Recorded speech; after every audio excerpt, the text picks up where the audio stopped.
എങ്ങനെയുണ്ടാണ് അന്തരീക്ഷം? നല്ല ചൂട് പിടിച്ച അന്തരീക്ഷം. ഇങ്ങനെ ഒരു ടാസ്ക് ഉണ്ടാക്കി വിൻ ചെയ്താൽ ഒരു പക്ഷേ ആര്യന് എന്തെങ്കിലും ഒരു കൂടുതൽ ഒരു ബെനിഫിറ്റ് കിട്ടുമെന്ന് കരുതിയിട്ട് ഇത് കളവാക്കിയതാണോ? തൂക്കി എന്തിനാ ഇപ്പൊ ഇങ്ങനെയൊക്കെ പറയണേ? അങ്ങനെ ചിന്തിക്കാൻ സാധ്യതയുണ്ടോ ഷാനവാസ്? എന്താന്ന് പറയണേ? അല്ല, പറഞ്ഞു അത് അക്സെപ്റ്റ് ചെയ്തു. ചിന്തിച്ചിട്ടുണ്ട്, അതാണ് പറഞ്ഞിരുന്നു. ഇതാണ് കുശാഗ്ര ബുദ്ധി. ഷാനവാസിന് എല്ലാ ഈ ഗെയിം കുളമാക്കി കൊടുത്തിട്ട് താൻ വലിയൊരു മിടുക്കനായി എന്നൊരു തോന്നൽ ഉണ്ടാകുന്നുണ്ടോ? അത് ശരി. അത് ശരിയാണല്ലേ? അല്ല, തെറ്റാണ്. രുദ്രനോ? മാഷവന്റെ മുഖം ശ്രദ്ധിച്ചു, എന്തോ ഒരു കളിയുള്ളതുപോലെ. അങ്ങനെ ഉണ്ടോ?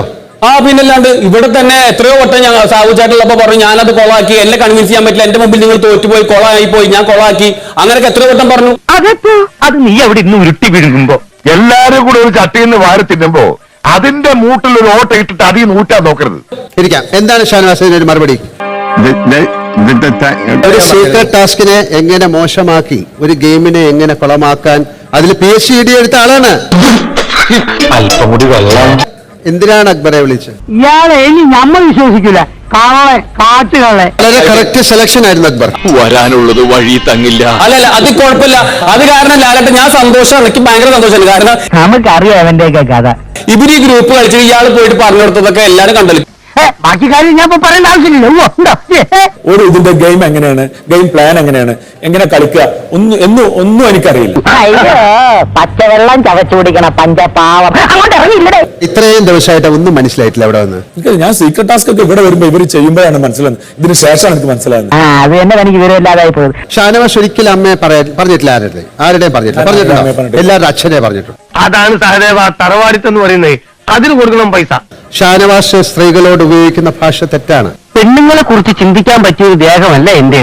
എല്ലാവരും എടിയെ പൊടിയെന്നാണ് വിളിക്കുന്നത്. നിങ്ങൾ വീട്ടിൽ ഇങ്ങനെയാണോ ചെയ്യുന്നത്? അല്ലല്ലോ. മനുഷ്യന്റെ ഒരു അവസ്ഥയെ അയ്യേ കഷ്ടം. വളരെ ആത്മാർത്ഥമായ ഷാനവാസിന് ഞാനൊരു 7ന്റെ പണി തരുന്നുണ്ട്. Thank you. ഒരുമാതിരി തൊലിഞ്ഞ വർത്താനം പറഞ്ഞോണ്ടല്ലോ. താങ്ക് യു എന്ന് പറയണ്ട മോനെ ഷേവ് ചെയ്തു, പക്ഷെ മുറിയത്. അല്ല, ഒരുപാട് നന്ദി പറയേണ്ടി വരും ഷോ കഴിയുന്നതിന് മുമ്പ്. അയാൾ കുറയ്ക്കട്ടെ, കുറയ്ക്കുന്ന പറ്റി കടിക്കില്ല. സ്ത്രീകളോട് അങ്ങനെ ഭാഷ ഉപയോഗിക്കരുത്. എന്റെ ഷാനവാസ്, ഒരു മിനിറ്റ്, ഞാൻ നിങ്ങൾക്ക് ഒരു കാര്യം ചെയ്യാം. നിങ്ങൾ സംസാരിക്കും, ഇവിടെ വരൂ. നിക്ക് എങ്ങോട്ടടിച്ച് കയറി പോകുന്നത്? ഷാനവാസ്, അയാളൊന്ന് സംസാരിക്കാൻ സമ്മതിക്കില്ലേ? നിങ്ങളെ കാര്യത്തിലോട്ട് കയറുന്നതിന് മുമ്പേ തനിക്ക് എന്തിനു ഒരു ഇളക്കം? നിങ്ങളെ എതിരെ സംസാരിക്കുമെന്നെങ്കിൽ ഇത്ര ടെൻഷൻ? അല്ല, അയാൾ പറയട്ടെ. എത്ര പറഞ്ഞാലും മനസ്സിലാവാത്ത കൾച്ചറൽ. നിങ്ങൾക്ക് മര്യാദക്കിരുന്ന് എന്റെ അടുത്ത് സംസാരിക്കാമെങ്കിൽ ഞാൻ സംസാരിക്കാം, അല്ലെങ്കിൽ ഞാൻ ഇറങ്ങിപ്പോകും. വേണ്ടെന്ന് വെക്കുമ്പോൾ നമ്മൾ തലയെ കയറുന്നു. നീ ഇത് പൂട്ടിച്ച് അടങ്ങുള്ളോടാ. ഇതെല്ലാം ഒരു എന്റർടൈൻമെന്റ്. 2 പേരുടെ